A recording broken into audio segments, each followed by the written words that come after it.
Okay, yes, we know this investigation was a few months ago. But edits take time, videos take time, and spooky content does not edit itself. Also, just to clear something up before anyone asks, we don't have much footage from the Cursed and Curious girls on this one. We were hosting the event, and when you're hosting, members of the public are involved, which means we can't film them. So this video focuses on the investigation itself, the activity we experienced, and what was reported on the night. Now, let's get into Westbury Pool. Welcome to our ghost hunt at Westbury Pool on the 15th of November, 2025. An old swimming pool with a long history, strange energy and plenty of stories attached to it. We ran 2 groups throughout the night, and this is everything that happened. We'll start with Group A. Group A began their investigation in the baseroom with a full equipment setup, including cat balls, K2 meters, REM pods, laser grids, and movement sensors. Not long after calling out, several cat balls placed on a table began flashing. One guest also reported brief movement inside the laser grid at the far end of the pool. A guest using a spirit talker received several names, including Harry, Dominic, and George, along with the word bench. We then conducted a human pendulum session. The guest standing in the centre felt strong, deliberate pushes in the small of her back in direct response to questions. Communication appeared to be coming from a child spirit named Dominic and an older caretaker called George. At one point during the pendulum, the guest sensed someone standing directly in front of her and assumed it was another participant. When she opened her eyes, no one was there. The moment was unsettling and shifted the atmosphere in the room immediately. After this, the group moved upstairs and split into 2 sessions, mirror scrying in one room and spirit writing in the other.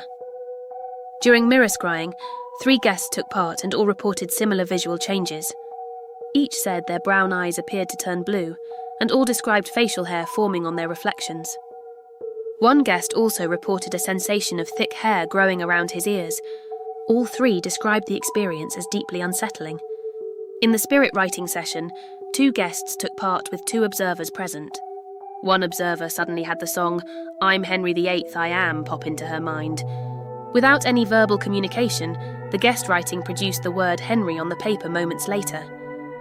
Shortly after, the observing guest began feeling intense pressure and tightening around her neck and shoulders, describing it as a strangling sensation. The session was stopped immediately. Visible marks and scratches were found on her neck, and she went downstairs to recover quietly. A second participant later attempted spirit writing, but experienced movement without producing any words. Group A continued their investigation in the changing rooms. In the ladies' changing room, a host captured an orb on camera, and the group experienced light activity. There were signs of a playful presence, possibly linked to water, though communication remained inconsistent. In the men's changing room, the energy shifted noticeably.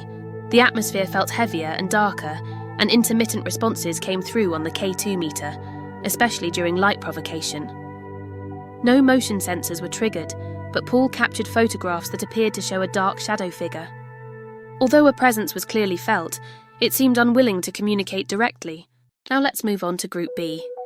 Group B began their night in the female changing rooms.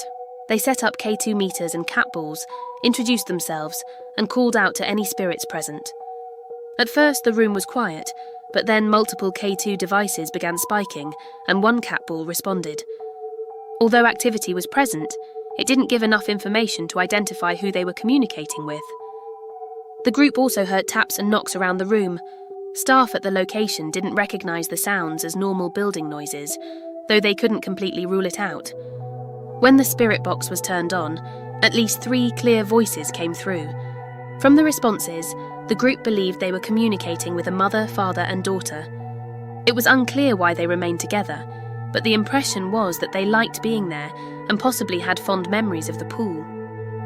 The group then moved into the male changing rooms. Guests tried dowsing rods, while a word bank and REM pod were set up. The word bank began producing words that suggested something negative or evil, but the atmosphere in the room didn't match this at all. After further questioning, it became clear the spirit was joking and deliberately trying to scare the group. For the second half of the night, Group B started on the balcony. A laser grid was set up overlooking the pool, with cat balls placed along the balcony. An attempt was made to use a Ouija board, but no responses came through.